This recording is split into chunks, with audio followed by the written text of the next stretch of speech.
So this is just to clarify yesterday's one and just a little bit of a follow-up on it. We were talking about life forms and the way that they build and come together. Mhm.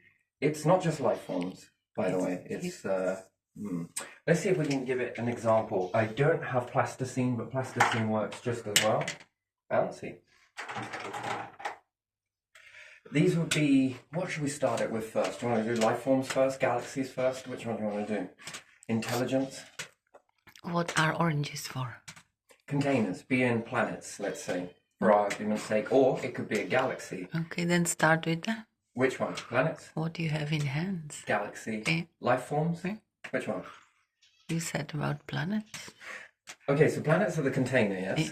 And depending on what's on it. So we could take the gases, and each feather is a representation of this, okay? Now, one planet is elsewhere in, let's say, the galaxy here, so the Milky Way. These are two planets in a Milky Way. So one planet is cooking up with different forms and different elements, and that will represent that feather. Perfectly good orange, and we're just gonna, no, actually, they're not, they've gone a bit, but still, waste not, want not.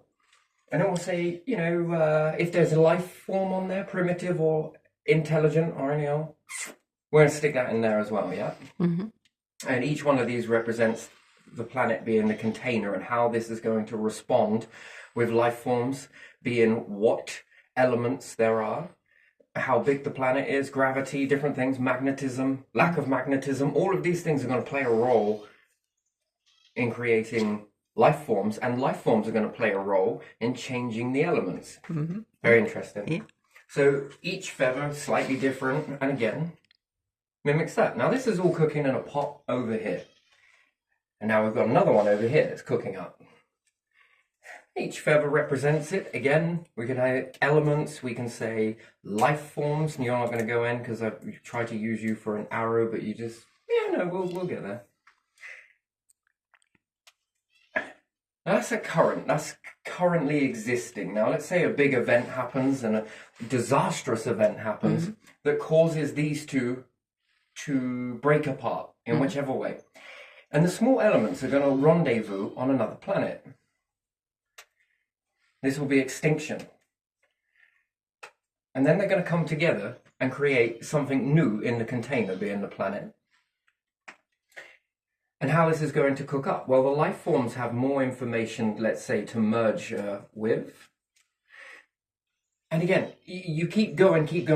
Now, we can play this on galaxies as well. So we've got one galaxy over here, one galaxy over here. And when they come together, it's unlikely to think that humans could, at the moment, jump from one part of a galaxy to another galaxy, okay? It would seem like it would cost way too much fuel, and ask yourself a question, is there enough fuel here, or elements here, to get us to another galaxy? It's probably unlikely. Eventually you're going to run out. So, although it seems very slow that these galaxies are coming together, when they merge together, you've cooked up one lot of elements from one galaxy has gone in a different direction to the one here, the Milky Way, Andromeda. And as they slowly come together, some of it is peaceful. Some of the mergers are quite peaceful. Very nice. But a lot of it isn't. It's hit and miss. And some of it gets, we'll say destruction, right? So stars collide with stars, planets break apart, different things like that. Now, this would set off a quasar in the middle of the, we can take a pen for this one, I think. So you might get a quasar, either or. And you got your little spirals. Now, if you end up getting some that get smashed apart, and it's going to rotate anyway. We would think like little halos. Interesting, depending on where. All of these, some are going to be eaten by the black hole. Black hole learns the information because it's new stuff. Shares the information with one another. When they merge together, they are sharing information. Intelligence of how to break apart this stuff, because the black hole at the center of the Milky Way versus Andromeda, have different information. They understand to a degree what's orbiting around them. Not everything, but they're working it out bit by bit. And the one in the Milky Way, the black hole, understands the stuff that's formed via the periodic table for one, periodic table for the other. It understands those elements to a degree. And there's an ongoing development of the stars and what they're churning up.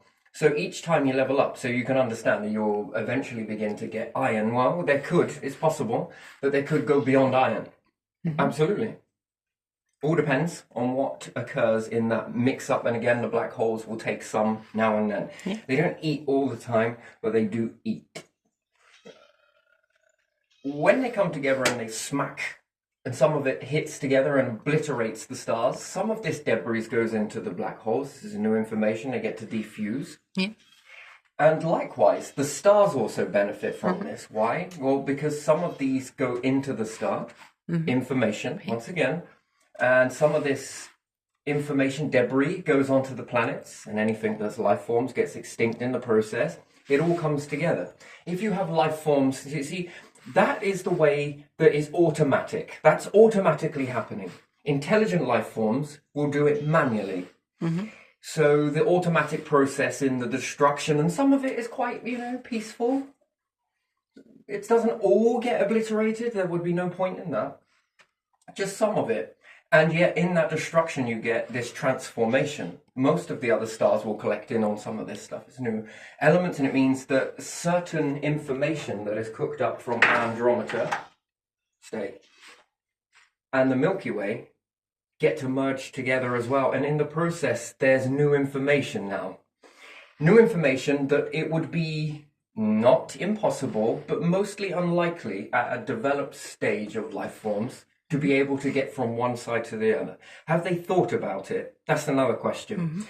You need to be able to think about this stuff in order to know what to do with it. You have to prepare yourself sooner rather than later, because it requires a lot of thought. If you're at this stage, it's unlikely that you're going to be able to reach from point A to point B by getting there, but naturally, given enough time, these things merge together anyway. Now, when you get more intelligent, you can travel. You will eventually. It's not impossible. It's just unlikely at certain intervals. And then if you come across life forms that have existed on a planet, and the planet turns into a tomb, and they've left remnants, depending on what they've got. Let's just draw a load of pyramids, because, let's just say that there were pyramids.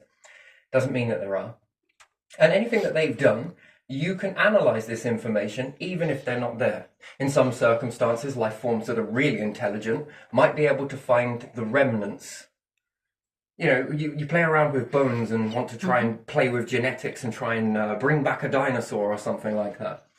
This, by and large, is interesting, but at the end of the day, dinosaurs get you what dinosaurs are. I mean, unless you plan to eat it, which is kind of weird, but still, you never know. It depends what you plan to do with that. Bring it back for the sake of bringing it back and sticking it in a cage somewhere, I'm not sure. It's a bit strange, but if it was intelligent life forms that had rose up, they had the markers of being similar to humans, you would resurrect these based on the markers. And again, that's learning this information works. We'll call this process here with the mergers of planets and galaxies, we'll call this automatic. That's going to happen whether you're here or not, observing it or not. That's going to continue. If you punch above your weight and begin to maneuver, you will then become the ones that learn this information manually. You will go to a planet that looks like it's got some, hey, wait, what's that? It's a bit like the old pirates looking at land, right? Yeah. Or another ship. Wait, what do they got? Yeah. And then you go over and have a look, and then you're like, wow, now you're able to gather intelligence off of it. You're able to grab, not only are you able to see what they built, you're able to know what they collected. All of this stuff gets left. Let's just envision it now.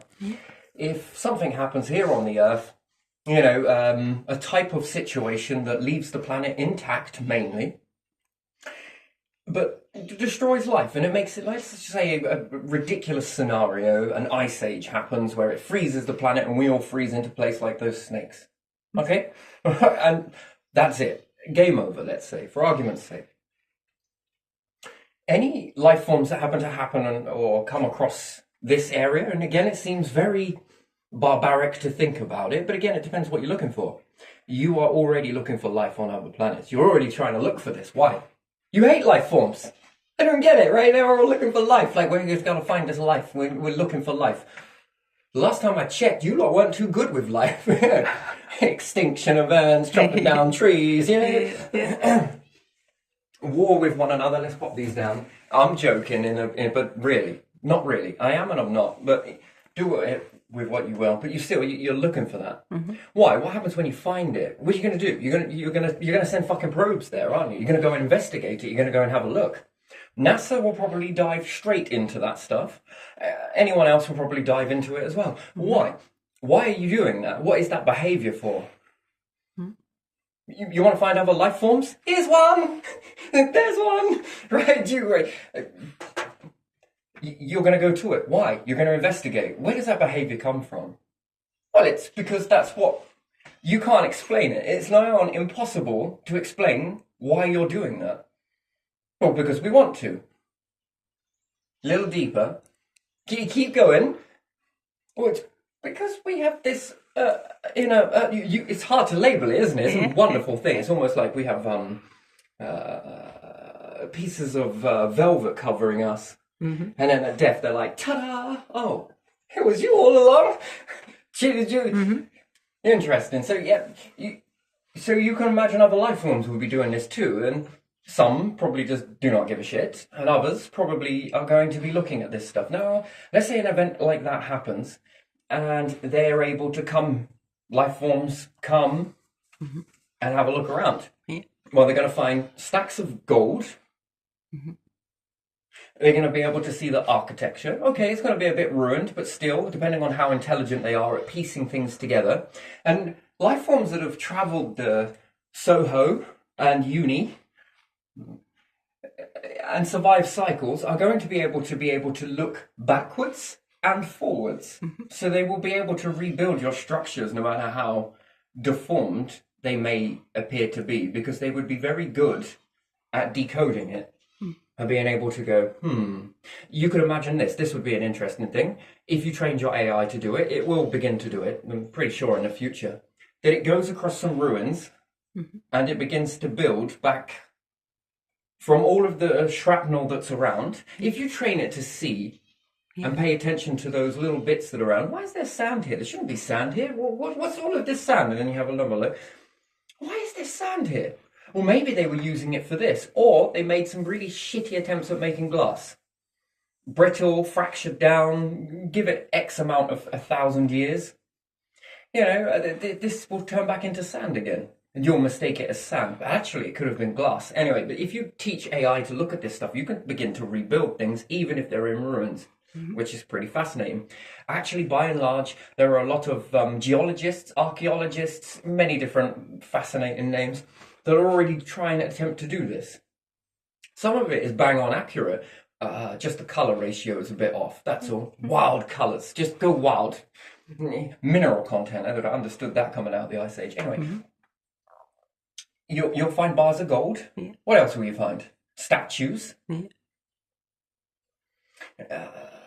If you had tissue of these individuals, and there'd be a lot of them, and bones and different things like that, could you bring them back? Well, the answer would be yes. Could you bring them back as exactly as they are? Depends how developed you are in trying to outrun this thing called death. Every life form that is intelligent is working on that. Every single intelligent life form always tries to find a way to escape death. All of them. That is the holy grail of all holy grails, that bet a whole universe on it, that every life form that is intelligent and reaches a certain marker always attempt to try and defy this. This is the one marker that they attempt to defy. And, would you believe it or not, it's not common, but it's not impossible that the ones that do this never stop there. The questioning never stops, right? Is it the questioning or is it the thought process that's coming into you? And once they achieve that, it's never enough. It's never enough, and it's a good thing that it's never enough. They then ask a question of if they can stop it for themselves, Right. can they begin to resurrect? It never stops at this. Yeah, well, we've done all of that now. Do you reckon? Do you reckon that thought comes in the mind, doesn't it? Do you reckon that we can build back our lineages? Well, they're inside us, aren't they? And then once they've figured that out, and yes, it's not like common, but it's rare, but it happens. And again, you only need one decent enough life forms to be able to do this, and they can teach you, or you use their equipment, which is sharing quantum. They can do it for you. Mm-hmm. They know it on their own. See, the questions keep on going. Their questions never stop. Gets them on another path. Okay, so now we can bring back the lineages that we have stored within us. Then they ask another question on top of that. What about the ones that aren't here? Hmm. Do you reckon we can bring them back as well? Well, what have we got to base it on? Well, this, and there's a little piece of it here and a bit here. And then once again, it keeps on going because, you know, you'll hear this, right? I used to hear this a lot. Actually, I would bankrupt the entire world if I had money for every time I heard this. You always got to question everything, you. Why? Oh, yes, indeed. Why? They say, why? You know, I'm sitting there thinking to myself, wait, how come you don't? But you do, but you label it different. That's not questioning, but you do question. Everything is being questioned. You are questioning things because that's how you progress further, right? Is there any other life? Why are we here? Why do we die? Mm-hmm. Yeah. Is it possible to stop death? Why do some people act like this? Why is this, and this? In the fact that people are asking you, why do you question everything? I'm just going to give you a little hint. You just asked me a question about questioning. So now there are questions on top of questions. Same way you're questioning me, I suppose. Asking, why do I question everything? Did you want the answer, or do I just, flirt with it and leave it dry? Interesting. Yeah. Very interesting. It's beautiful, isn't it? I love hypocrisy, and I just love the way it is. You're a hypocrite. No, I'm not. You kind of are. But you're a hypocrite. Yes, I am. It's beautiful. Don't worry about being anything. Labels and questions. And I guess it's the answers. You're trying to seek the answer. If you didn't ask these questions, why does everything move? Why are there stars? Why do we sweat? Why do we drink this? Why do we... Do you see how you then begin to break it down? Well, what is this invisible stuff that we keep doing? Can you imagine that? Breathing back in the day was mysterious. And it was questioned. You didn't know why they did it. Why the chest... To even be aware that you are breathing is one thing. To question it is the gift. It just seems like it's not a gift. Animals don't question anything. They're not really pondering anything. Yeah. How can I defend myself? How can I make life better? What happens if I don't run across the road, said the deer? I think hedgehogs kind of question. So technically it's not true, but they do. They've learnt to run across roads now. That's a strange behaviour, isn't it? Could it be questioning? It's possible, I suppose. It is very possible. But again, awareness and questioning, and the more you question, the more aware you become. Interesting. That's an interesting thing. Try it out. And as we begin to question, it leads to revelation. Is that the right word? Did I say that correctly? I think so. Not thinking of you, New Year's, are we? No, that's good. No. the questioning always, and if you think it ends, it never ends. It will keep on going, and then this maneuvers your capabilities. Well, look at that. If you didn't question it, this keeps happening. Yeah. They questioned it. They put a stop to it. Mhm. Next question. They lost a lot. Feeling loss drives you into a way where it makes you, and they've done it, answered the question. Now it becomes rhetorical, you know. Well, actually, it doesn't even become a question anymore. There's another question and another question and another question, and you keep questioning, and you follow that. Anyway, anywho, so being able to go backwards on this stuff and coming across a planet, you'll find lots of things that are weird and wonderful. It tells you an awful lot about the inhabitants that were on the planet at the time. Again, there's time and tide, we will say, hey? Yeah. This begins to break down eventually until there's nigh on not much left to really. Only the inquisitive ones that pay much more attention will begin to see, there was life here. What makes you say that? These things. What did that life look like? Well, based on the catalogue of what is on planet, equals going backwards question, rolling back will give you an understanding of how, what, and everything else that was on there responded in those times, and then how things responded back and forth. So, yeah, we was asking about these things here, that there's a automatic process that's going on, and then there is the manual process. This is the manual process of being able to understand this. Automatically, it's happening. Life intelligence, how intelligence it gets. Two ways. Well, extinction, the building blocks, as we were looking at this one, come together. There's a container that's good enough, elements that are good enough, and life forms of two different areas, let's say, that rendezvous together. Eventually it will run away with this process. You know, if given nature half the chance and you were just... it seems... It's a weird invention, but it's good enough. Let's just quickly build that. Just give me a second. Yes. Okay, just did it. Right. Okay, so let's say we were growing loads and loads of seeds, yeah? We found a way to genetically modify a load of seeds. We put it into a grow chamber, and this grow chamber was self-sufficient. It could support nature. And this nature's only response was to pump out as many seeds as it possibly can. And on the front of it, a bit like the Musketeers, we're loading up seeds inside it and they're popping them out across the universe. And you send loads of these out across the universe that they just basically just keep scattering seeds. Eventually, these seeds, if you can imagine that, are going to land in a habitable zone. And they're going to meet a lot of habitable zones. However, it's going to be more, chances are, if you didn't do it and it was done by this automatic process that's very slow. Yeah. But now let's say we amplify it. So you take nature, put it into a biome that it's capable of being sufficient. So based on the breakdown of what it is, if it's a season, and that breaks down, creates this gas, comes off, we make a reaction from that, burn this, create that, make a hydrocarbon, and again they take the carbon, make the oxygen, then they die off and create a lot of seeds, and they just begin popping it out of this spacecraft. Very weird spacecraft indeed, that has loads of areas where lots of seeds come out in multiple directions all over it, yeah?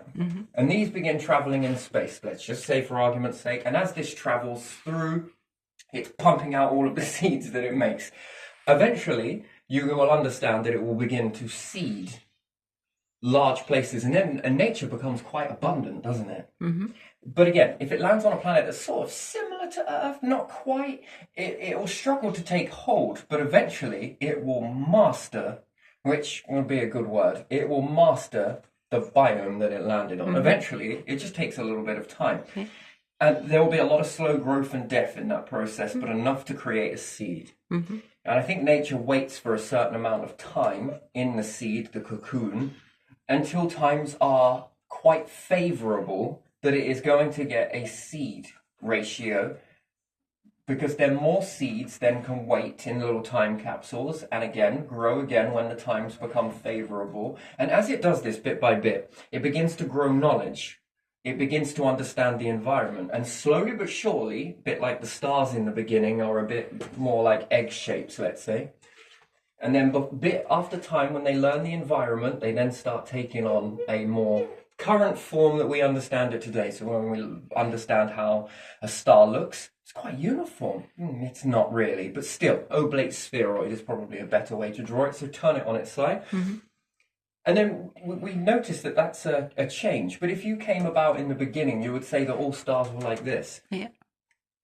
And it just takes a little bit of time. Actually, it's a bit more whirly and a bit more whirly. And again, this is going to go on to change further. Mm-hmm.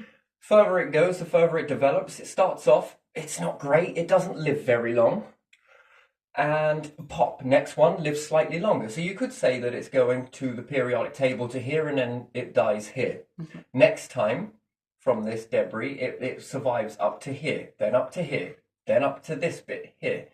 And slowly but surely you begin to create the elements, and each time it does a little bit better. The more ingredients it has come, the more it's able to do, the more it's able to play around with these new ingredients. It can last longer. Maybe it's able to achieve slamming things together. Due to iron being the last one, it just can't hold together. Yet, now, in this moment, in this understanding, it can go beyond that. Mm-hmm. No problem. Bit by bit. Nature does the same. Bit by bit. Each time it will last a little bit longer, last a little bit longer, last a little bit longer, until eventually it's defying logic. It begins to adapt and evolve, and as it evolves, there will be variations. Just, let's say there's a fair few seeds go down. They will begin mixing with one another in accidental processes where you get the accidental splicing. Fascinating, absolutely fascinating. That's automatic. Mm-hmm. You can do it manually. By the way, there is a 25-year life sentence attached to artificially splicing, by the way. So I wouldn't recommend doing that. For good reasons. It can go either two ways, actually, and it can make things more pronounced. You can imagine it if you genetically modified ivy. Gee me. Whew. Depends what you wanted to tie, I suppose, but on the Earth, not great. Somewhere in a biome where if it goes wrong, you send it into a star somewhere, or you, at very least, I think that's eventually that would become cruel, right? Mm-hmm. Yeah. So you would find a planet that is capable of harboring this stuff and just let it exist there. But again, it can have potential to spread among. And it seems like in the beginning, it seems with this vastness that you see, it seems like that's never going to be a problem. Yet it's when it all starts coming together, and you've only got a few galaxies left, and you've got a ferocious ivy plant. That would be pollution. You make it what you want it to be at the end of the day. Like I said, eternal existence. Yeah. How are you going to make it? It's how you make it. Yeah. Doesn't last forever. That's unless some of it clings to the outside of your craft and you survive the recycling process. Mm-hmm. And then you reseed it. My word, it could be a nightmare. It's very careful balance. Balance is important. Because if not, you then begin to reseed it at a very young age. Anyway, so seeds act the same way. It takes time to get. Life forms act the same way. Mm-hmm. So yes, it sounds in extinction. It sounds so explosive or so this or so that. Yeah, most parts it is and it isn't. Hit and miss, not evenly across the whole of the planet is going to be the same impact. If it gets hit by a meteorite, some bits are going to be really hot and intense. Other bits would have pushed away from the shockwave before the heat gets there. Wonderful stuff. And anything in there will be a time capsule, seeds and whatever else. And again, wonderful, isn't it? It's a very fascinating thing. And then this will land somewhere and perhaps it binds with something else. Interesting. Very interesting. Nature is quite old. Mushrooms, interesting stuff. That stuff is old too. Nature is very old. You can tell a lot from it because it's already doing the things. It's asking the weird questions. You say with most life forms, you just contradicts yourself all the way. That's great. Nature, I wouldn't see it as a life form in the same context I'd put animals. It's an exception to the rule. Mm-hmm. And it's awareness, again, it must be aware of you around, fingers, because it's bind itself to you. Think about that. You could live without it, but why would you? It affects you on depression. NASA have done some studies into this. I'm pretty sure it was with wheat, Mm-hmm. either or. Based on that, that's how I began to treat my depression, by having plants. And it works. It's very good. Well, it works for me. Other people get satisfaction from other things.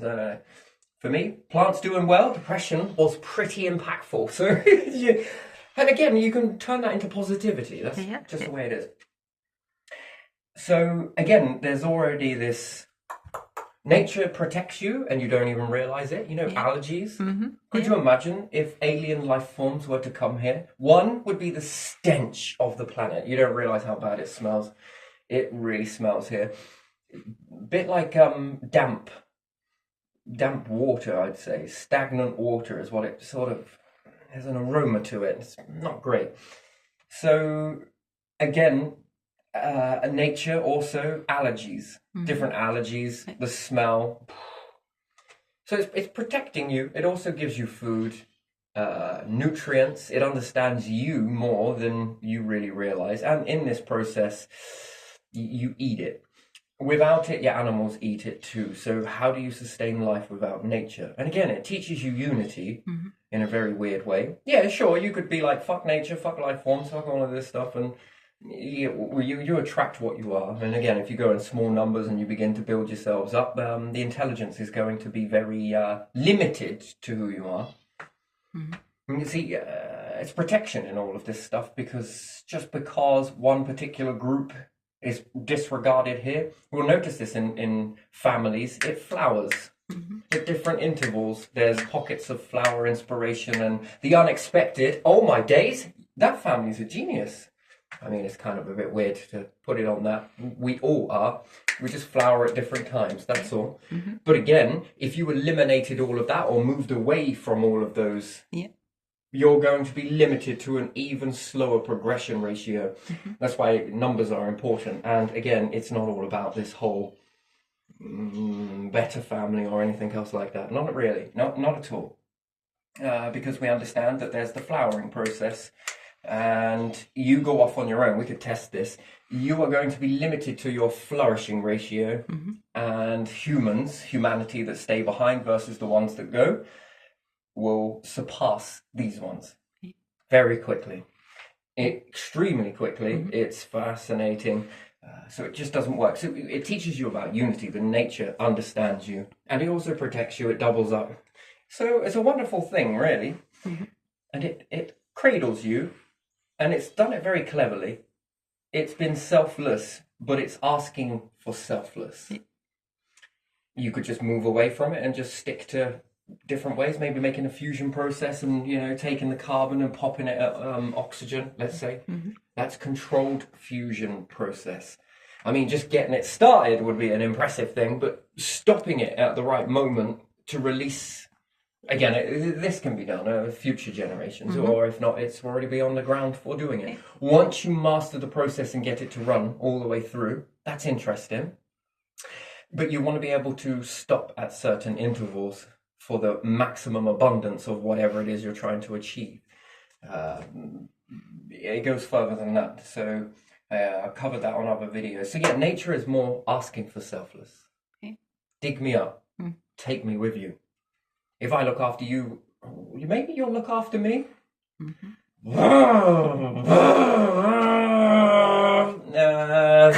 I guess that would have been a no. That's a weird thing, but still, either or. You know, what we're doing, limiting the amount of oxygen there is on the planet, and we're going to start charging people to breathe. Yeah, probably. There's going to be rare food. Come on. Yeah, so again, nature has a potential. And then you find it on another planet somewhere else, and then that will be very interesting. So it keeps you tip-top. Yes, some of the variations are poison, and again, careful not to chop down the stuff that appears to be useless but actually is more useful, because you learn this from horses. Horses will eat everything edible from a field and leave the poisonous plants. Fast forward generations of them doing this, and they make lands of poison. Is it iris? They leave it. And there are that's among other things as well. So they convert the lands into poison. And again, it sort of seems like nature's little ace card. You can make the whole thing poison. And again, does nature really rely on humans? Not really. Not really. If it all closes up, that's hierarchy. Anyway, but it doesn't seem to be doing that, not yet. Let's hope we don't trigger that. Because again, that's an interesting thing. So, fascinating seeing florists cut off the flowers. And here, how much for the bulb?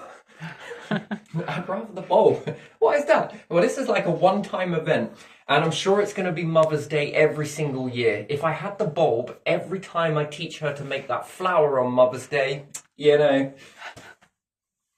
Nah, she should be getting into piano, reckon. She's not that great at looking after plants, but yeah. Even spider plants, would you believe it?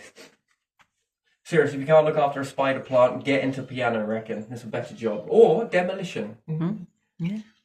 Yeah, because these things are nigh on impossible to... That's not true, because I've seen people make those go very bad very quickly. And then they blame it on the cats. But yeah, could you imagine that with the life forms just spreading, and then they begin to rise up? Now, what is interesting is if they rendezvous on another planet with other types of specimens of nature. Now, depending on where nature has come from, we could look at this as mushrooms as well, spores, fungus. I think that stuff's going to be more advanced on what it's learned on a particular planet over there versus what it's learned over here versus what it's learned over there. And if it all comes together, you have quite a concoction. And it's developing, and we might not even know it because we base everything on hierarchy here on the planet. So this is it. And then that can catch us off guard. You need time to think about this stuff and prepare. What happens in a scenario like that? Because again, this stuff does cling to the ship or craft, whatever you call it. Like geode is beautiful, but still, this will cling to the outside. And again, you can resiege during a cycle. So being aware of this stuff and having safety protocols, it's better to think about it now rather than be like, hindsight, it was just 2020, you know? We're just looking back at it now. We just won't make that mistake on the next cycle if there's going to be one. Interesting. Yeah, you need a defibrillator for it. A de-universal fibrillator. No, anyway, still moving swiftly on. So you notice that this happens with galaxies, it happens with planets, it happens with life forms. Extinctions aren't the end. That information has lived for a very long time. And it has evolved, under these circumstances. Now, what were the circumstances it learned before coming here, coming together? And if it's bound up and it's created an infestation of life on the planet, I mean, this is literally infested with life, this whole planet. You can barely move through the woods or anywhere else outside without treading on things. You can barely eat a piece of fruit these days without seeing things all over it. Oh my God. Oh my God. The trouble is with eating wild apples is having half a maggot in there and got to assume that I just ate the other half. That sounds savage. But still, protein. You get too fussy, you know, that who knows, your ancestors were eating it and they seem to be doing pretty fine. So nothing's truly vegetarian, nothing's truly vegan, nothing's truly meat eater. Because of what's inside the stomach at the time. It's like a roast dinner, but most of it's meat. In some circumstances, even owls are like this when they regurgitate the pellet. Whatever they've been eating has eaten vegetables, nutrients, and whatever they've been eating, grasses and different things like that. And if it gets to it, just had a roast dinner, all in one, down the hatch. But you know, just don't know why Egyptians were doing that. Interesting, but still, do you understand that that's like a roast dinner? And then we could understand it with rabbits as well. You know, that they actually go into the river and being like, clean all of that off. No, they're going to eat it. And if there's anything crawling over that, because their eyes are at the side, I don't think they're really paying much attention to what they're eating. Even lions and cats, if you study the way they hunt and what they do with what they hunt with, they eat all of it. They eat nigh on all of it. Man, if you ever had a cat, you know they're savage. They bring back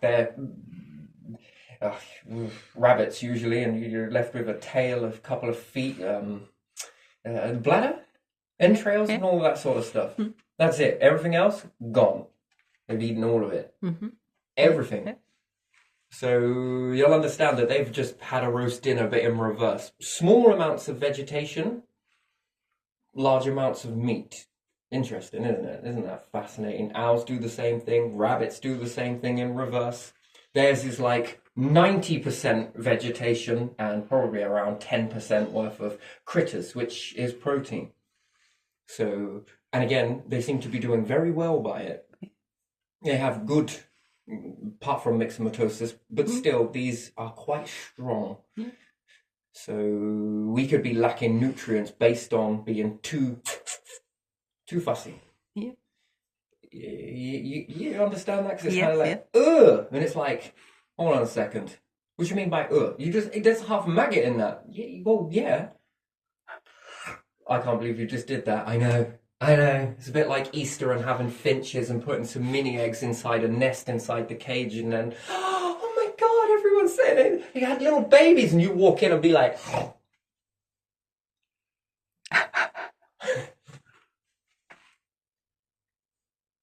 It's protein, ain't it? Now, where are you going? Find some carbohydrates. Yeah, again, let's just hope you never try that and they actually end up laying some eggs and they were actually real. I thought they were a bit moist. No, just... Anyway, still, but yeah, life's life. Life supports life. Dinosaurs support humans even today, and even in the decay of life, extinction, although it's never really gone, not truly, it's still here. Everything is still here. After all, we're working with the remnants when we look at all of this stuff and we say treasure. The universe is going, that's junk. Everything on the planet is like leftovers from a past star. And how many stars has it been since then? Well, multiple stars of varying different types. You could have some supernova, giants. Yeah, you've got a mix of stuff there. And it's junk at the end of the day. It's junk that you've put value to, and then you start to make things from it. And as you make things from it, the star is also making things from it, and the planet is sort of binding stuff together, trying to make something.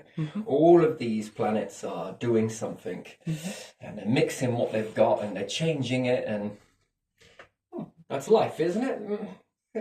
And even you, the humans that have these elements on there, the elements created and shaped you, and then you take the elements and start shaping them. That's fascinating, isn't it? Don't you think?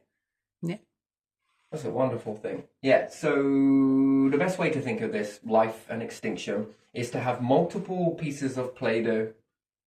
So you can have red, you can have white, and you can have blue lumps of Play-Doh, okay, in the nearest vicinity. Now, when we talk about extinction, is basically if we took all of the amino acids, building blocks of life, life forms themselves, bacteria, everything that we have on this planet at this current moment makes the blue plasticine as one lump, let's say. We're not going to sit there and identify it all individually because that's ridiculous to do so. But that's what we're doing with this analogy. And then we've got the red, the white, the blue. Nice. It's also like a flag. Do we add black in there as well? Yeah, we're going to add some black as well. So we can stick to the flag. There's a bits of gold in there too in some of them. Anyway, it's getting complicated. Let's just keep it black, red, white, and blue, yes? And if we break these down into pea-size amounts, and in the pea-size amounts, that is extinction or planetary extinction or solar system extinction and other star system extinctions events. These little tiny pieces of these pea-sized amounts of life forms going in multiple different directions, all directions. And each one's at the same time, flukily, these all pop at the same time. The black, the red, the white, and the blue. And a piece of the blue mixes with the red, lands on a planet and begins to... This will create a new life form structure. And you'll understand then that it's got best of both worlds. So the chances of it taking hold are more probable. Yeah. Now keep going with this in the evolution of the universe. Mhm. Yeah. The more enhanced this becomes until you're left with a glob. Do you understand that life gets more intelligent and the elements get more demanding, which is also interesting. Now that's a natural automatic intelligence building, and then there is manual intelligence building, which is when you become aware of this situation and you can look at that. And what's more, this is interesting. This is very interesting. Before we start playing intelligence battles with other life forms, it doesn't work that way. Yeah. Super advanced or intelligent life forms can teach you. Their natural bush. How the fucking hell did you figure that out? You can learn this. That's interesting. Even the most, we would say, intelligent in that way, level up everybody in that. So let's say if we made an AI system that was capable of, this is the magic, this is beautiful. So if you come at the right time and you teach AI to become, you program the AI to become more than what humans could expect, let's say, for argument's sake, and it becomes, this basically, all this does is set a bar. Humanity will then begin to stride towards the bar and they will align with the bar. They will still progress over the bar, but the bar has been set. They begin to rise up towards the challenge, and then the bar becomes prehistoric by default. When they surpass the bar, they then begin to question whether the bar was anything to begin with, the philosophy or the information, and they start to criticize the bar because the bar, they must have been, those ancients mustn't have known what they were talking about. Who knows what they were hyped up on? Who knows what they were taking? And you begin to criticize the bar. That's only because the magic has been utilized and you have absorbed it, and then you're ready for another bar. That's interesting, isn't it? And the bar will seem like, wow, until everything aligns up to the bar, and then it's like, what the hell? You mean to tell us that our ancestors were worried about this piece of shit? What the hell is all of here? What the hell is this stuff? What the hell are they talking about? And disregard it. Yes, because you've absorbed it and don't realize it. The magic, if you want to call it that. You call it whatever you want. Some people say magic, some people say divine, some people say a lot of things. I don't know. It's lots of things. That's because you've absorbed it and you're unaware that you did, because the ancestors, there was a time before where they didn't have that bar.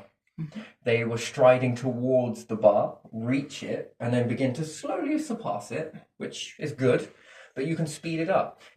It's the same with intelligent life forms. If you see intelligent life forms, so it gets more intelligent, you don't need to fear it, don't need to get jealous about it or anything else like that, because that would be a new bar that's been set. And you can very quickly, if you align your minds to it, that you can learn this stuff. It's called backward engineering. All right. And what's more, it becomes a little bit more easier for you, which makes you look more intelligent via default. But we often, you see, that's the thing, isn't it? You see intelligent life forms and they've got this bar. And maybe to other life forms, it seems like a hell of a way to climb. However, they struggled to meet that margin, that bar. They struggled to get there. They failed a lot. You can get very quickly up to that bar and then begin to perhaps surpass it in your own way. If you teach back what you're passing the bar, they will then quickly put the bar above, and then you'll surpass it, evolve it, and you will absorb it. If you are a bit like this bar's a load of shit, rah, you'll miss the message, which is you can build this. It's interesting, isn't it? And that then becomes intelligence that then, if you keep doing this and the universe recycles and you come back to here, you are all the new bar. But you're still growing the bar, but compared to anything that starts to rise up, you are super impressive. But never forget that they can catch up too. Again, that helps you look backwards. And then after a second cycle, third cycle, this and this, this and this. Could you imagine going to primitive life forms, go back in your own past, and then tell them that you could stop them from dying. Mm-hmm. What would you think they would think? It'd blow their fucking circuits, wouldn't that it? would be something. And then they'd be like, how the, wait, what? Do you mean to say?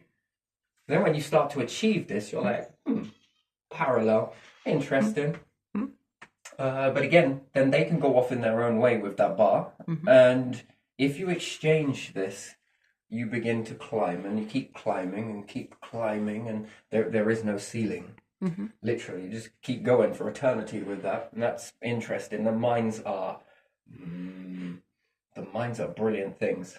Then you start introducing, sorry, forgive my little lisp then, you start introducing new elements into the system. Because the universe is doing it this way, reaches a certain part and then... Yeah. But you can take it further than that. Where does it end? Or where do you want it to? Sure, it just keeps on going and going in multiple directions, a bit like the questioning. And again, when those questions run out, do you think then that whatever it is that's guiding you has reached its envelope? That's another question, isn't it?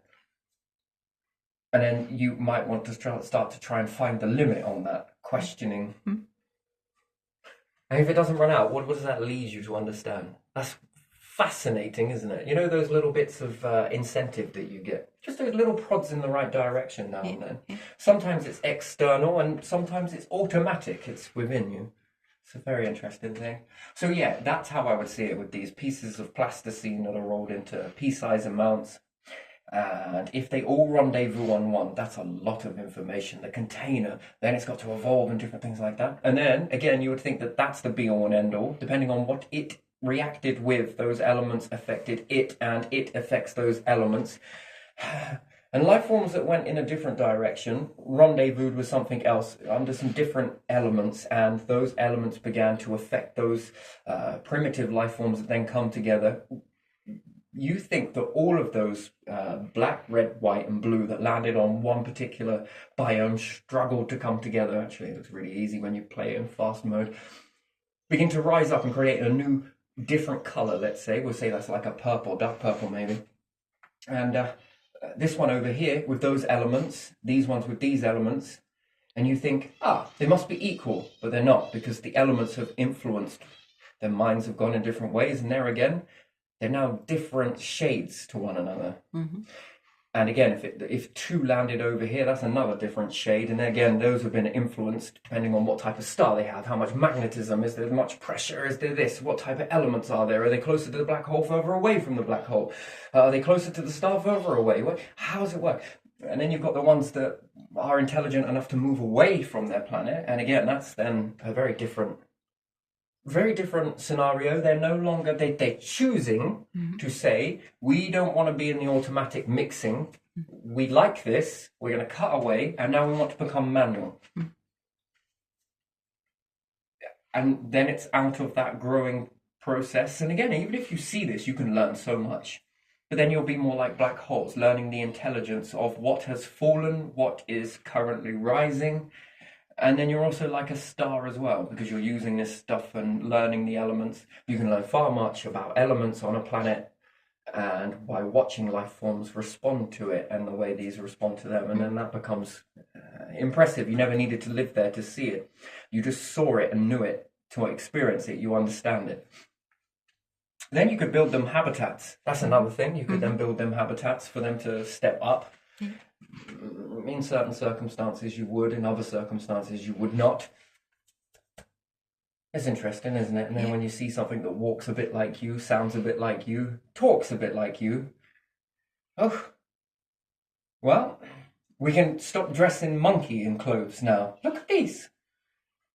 Some people put them, oh man, I just wonder who started that off. That must have been so funny in the beginning. I remember when I put a cat in a when Littlum was first born, they had those, I forget what they're called now, grows? Not sure. The clothing that they have, the all-in-one onesie type thing. Yeah, I put a cat in one of those. Oh my fucking days. It was the funniest thing I've ever seen in my life. I don't know why, it just looks so weird. Ridiculous. It's just a little tail sticking out and just strutting around. But she kind of liked that sort of stuff. I don't know, it's just kind of weird. But Yeah, interesting to say the least, but funny because it's sort of mirror imaging that sort of takes everybody by surprise. It's funny, but yeah, she kind of liked that sort of thing. I don't know what it was with her. She was just fascinated with just. She liked being wrapped up in stuff. I don't know. It's fucking strange, right? For a cat, it is incredibly strange. The other cat I had, no. No, you wouldn't have hands, eyes. Perhaps he'd have chewed your ears off in the process as well. You'd never get near him Yeah. to even be able to try that. And the other one is just completely different. The reverse. They were like yin and yang, literally. Both of them. It should have been called yin and yang, but Butts and Veos, that'll do. So, completely different contrasts with one another. So, yeah. Interesting. I think I'm going to leave this one here because, did I clarify what I wanted to do? Yeah, so if it helps, I think it works better with colours. I was going to think of pens on a lid or pieces of Lego of different colours and build up the life forms in this way. And then imagine combining those. And then if you're in a position where you can do this and traverse over the universe, you can mix this life up yourself. I mean, that's interesting. And then nature and different variations of it, and some of it is very rewarding, especially if it's your own stuff. Could you imagine that with nature, leaving it, rendezvousing it on a few star systems and buggering off for a few generations, and then the next generations, and if you survive this is when it becomes quite a beautiful thing, because it stops you looking in the field, this field, and it begins to enhance your awareness because you're living longer. The longer you live, the more you see, and the more you see, and you have to be able to live good. It's no good living longer if you've got a lot of defects or arthritis conditions or back problems. That's not really a way to. It's got to start somewhere, unfortunately, but it's better if you are at optimal operating mode. That's much better. Yeah. Certain technologies and the way things are being developed, because that's one good thing with trying to cheat this, it makes you might want to start to grow things that you can then put in. And if I can grow a lung, can I make one that's capable of doing the opposite? Can I make it run through the body this way? I mean, it sounds really extreme, but again, is it possible? I mean, yes, probably you begin to push the envelope quite a bit. But yes, and if you then rendezvous on another planet that you marooned this nature on, and let's say if you were living that time or generations came up and wanted to go back and check up on how that pot's boiling, you might find giant freaking strawberries or something very beneficial. Oh, it also works detrimental as well. It might have made everything more toxic. But what it definitely does do is it builds your understanding of what nature, how it responds, and if it grows better, you'll think, wow, we thought all this time it grows like this. We're gonna have to redo the ships. What do you mean? Look at this shit. Look how big it is. I can feed my whole family on this for a month. Are you kidding me? And everyone starts to make these changes in the ships. You know, after extensive testing and it's safe and it's good, you then will mirror image that new piece of information and combine it to make it happen on the ship. And this all starts because you made it happen with your life support system. And then you start asking another question on top of that. If those gases, those pressures and that happened with this, where's ours? Is it here on the Earth, or did the Earth just go, you know what, the life forms on the Earth just go, I can make life possible like this. It's good, but it's not optimal. We need these ingredients, but if I don't have those ingredients, I can amplify these ingredients. You know, life is doing this in you and everything else. It's just making the best of a bad situation. That's how life, in some aspects, is operating. Then when you see it in nature and other things like that, and you're like, whoa, mama, that's impressive. What happens if I breathe some of that? You know, it was a bit like the Guinness. Yeah. Don't you think? Yeah. Oh no, we've burnt the brew. And then Frank's over in the corner like, you should fucking try this shit, it's awesome. What the hell, Frank? It's burnt. It'll taste bit. Try it. I don't know. Try it. Yeah. Oh, fucking hell, Frank. You're onto something here. I know. We should call it Guinness. So my granddad told me. I don't know if he was taking a piss or not. Sometimes it's hard to tell with him. But again, he said that they burnt the brew. So burnt brew is, if that's true, I don't know. So it made it full of iron. Anyway, and was he telling me the truth or was he pulling my leg? Oh Make no. me look funny on this. But anyway, even if it is, it's a granddad lesson for you. But yeah. You know, that's the same thing. Life is doing the same thing. It might be burning the brew, whereas a bit more of a, they say golden or pure. This is pretty good. It's actually better than this stuff. Sometimes I like this one on a weekend. Maybe. This one's better. You get, it's just making the best of a bad situation. Like Guinness, if it is true, that story, that's a fascinating story, it's a tale to tell. That, if you were to put in this type of environment, humans develop better or live longer or become stronger or become better thinkers or X, Y, Z, and then, you know, you begin to say, is this the end of that envelope or is there more? Is there other stuff out there that we don't know about? Yeah, quick, spread the seeds. You know, that's mistakes like that, you know, just dropping them off there, or you go down to a planet and just sort of have a roll around on the ground and you had a few seeds in your pocket and a few of them fall out and off you go and you don't realise it, and then you're like, wait a second, what's going on over there? Seems like there's lots of green stuff growing on there. We need to check it out. And then you go back and you're like, wait a second, how did all of this get here? And then you figure it out that it was just a couple of people playing rough and tumble, had some seeds in their pockets and, you know, dropped a few. It's better than Chris's analogy for it. Never mind, I'm not going to say it because it's a bit vulgar, but it's funny at the same time, so maybe on another video I will. But yeah, let's leave it there. Let's leave this one here. I think I covered what I wanted to. Yeah, evolving. Automatic or manual? Yeah. Manual evolution or automatic evolution? And it makes me.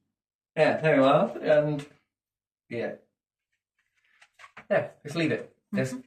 Let's do that.